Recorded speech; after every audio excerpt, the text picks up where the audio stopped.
Hello बच्चों, नमस्ते। I am M के गौर और ट्वेल्थ क्लास फिजिक्स के इस वीडियो में बच्चों नॉन ओमिक रेजिस्टेंस को समझना चाहते हैं। तो जैसे प्रीवियस वीडियो में ओमिक रेजिस्टेंस को देखा था, ऐसा रेजिस्टेंस जो ओम्स लॉ को ओबे करता हो उसको ओमिक रेजिस्टेंस कहते हैं।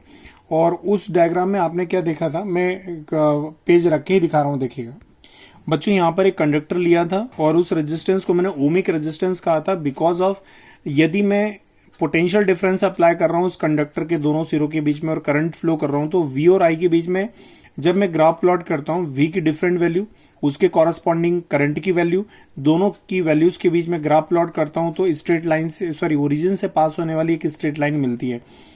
अब इस स्ट्रेट लाइन का मतलब ये होता है कि अगर मैं V और I, ओम्स लॉ से V और I का जब भी रेशो करूंगा, इस पॉइंट के लिए V और I का रेशो करूं तो रेजिस्टेंस की वैल्यू आएगी।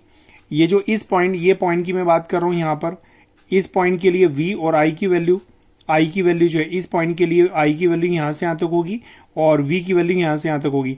उनका रेशो करूंगा तो भी R की वैल्यू आएगी। तो R की वैल्यू सेम आना चाहिए, मतलब V और I का जब भी रेशो निकालो, I की R की वैल्यू, रेजिस्टेंस की वैल्यू सेम आना चाहिए, ओमिक रेजिस्टेंस कहलाता है। लेकिन यदि मैं बात करूं नॉन ओमिक रेजिस्टेंस की बात करूं, तो कभी भी आप V और I के बीच में जब ग्राफ प्लॉट करते हो तो स्ट्रेट लाइन नहीं मिलने वाली है, कर्व्ड लाइन मिलने वाली है।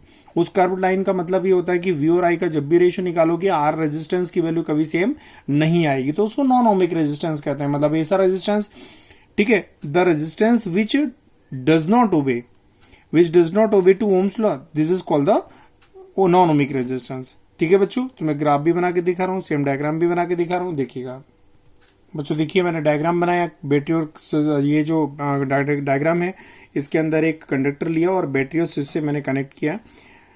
Since we know that by the Ohm's law, Ohm's law की मैं बात करूं बच्चों, यहां पर क्या होगा देखिएगा, अगर मैं बैटरी की हेल्प से V वोल्ट का पोटेंशियल डिफरेंस अप्लाई कर रहा हूं दोनों सिरों के बीच में, तो यहां पर करंट की वैल्यू कितनी, इलेक्ट्रॉन जाएंगे -2 प्लस, तो करंट जाएगा +2 माइनस।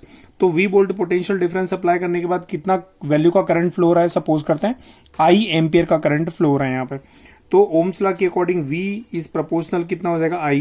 V इक्वल टू कितना हो जाएगा बच्चों, R इंटू आई। R एक कॉन्स्टेंट है जिसे कंडक्टर का, इस कंडक्टर का रेजिस्टेंस कहते हैं। ठीक है बच्चों, देखिएगा, where R is a constant that is called the resistance of the conductor, बच्चों मैंने लिख के दिखाया है। अब देखिएगा, यदि मैं यहां पर ये जो पोटेंशियल डिफरेंस अप्लाई किया और करंट दोनों के बीच में ग्राफ प्लॉट कर रहा हूं, तो आपको स्ट्रेट लाइन नहीं मिलने वाली है, आपको कर्व्ड लाइन मिलेगी। तो मैं ग्राफ बना के दिखा रहा हूं, देखिएगा बच्चों। देखिए मैंने यहाँ पर एक ग्राफ पेपर लिया और V और I की डिफरेंट वैल्यू के लिए मैं ग्राफ प्लॉट कर रहा हूँ। नॉन ओमिक रेजिस्टेंस के लिए कर्व्ड लाइन मिलेगी बच्चों इस तरीके से। कर्व्ड लाइन कैसी भी हो सकती है, ऐसी हो सकती है, इस तरीके से हो सकती है। देखिएगा बच्चों, देखिए मैंने कर्व्ड लाइन बनाई है यहाँ पर। ये कर्व्ड लाइन मन से नहीं बनाई है, V और I के बीच में ग्राफ प्लॉट किया तो आपको ऑटोमेटिक मिलेगी। डिफरेंट डिफरेंट वैल्यूज के लिए आप ग्राफ प्लॉट करेंगे तो आपको कर्व्ड लाइन मिलेगी नॉन ओमिक रेजिस्टेंस के लिए। ठीक है बच्चों, अब इस ग्राफ लाइन का मतलब क्या होता है देखिएगा, यदि मैं ये 4 पॉइंट ले रहा हूं, देखिए यहाँ पे, और हर पॉइंट के लिए V और I की वैल्यू डिफरेंट होगी, और V और I का रेशियो जब निकालोगे, V और I का जब भी रेशियो निकालोगे तो 4 रेजिस्टेंस की वैल्यू आएगी, तो हर बार में रेजिस्टेंस की वैल्यू डिफरेंट आ जाएगी।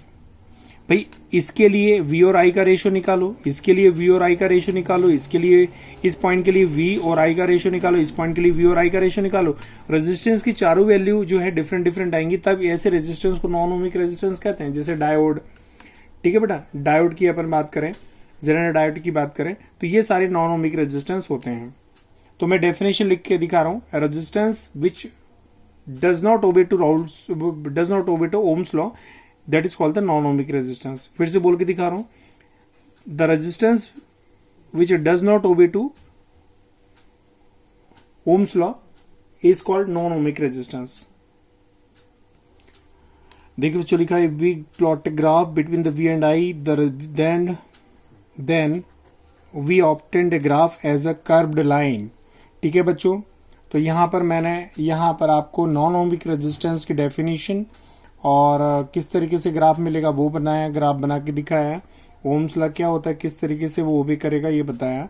तो नॉन ओमिक रेजिस्टेंस के आप नोट्स बनाइएगा। ठीक है बच्चों, ये नॉन ओमिक रेजिस्टेंस की डेफिनेशन है और ये उसका ग्राफ है। तो बच्चों आज के इस वीडियो में इतना ही काफी। Thank you so much.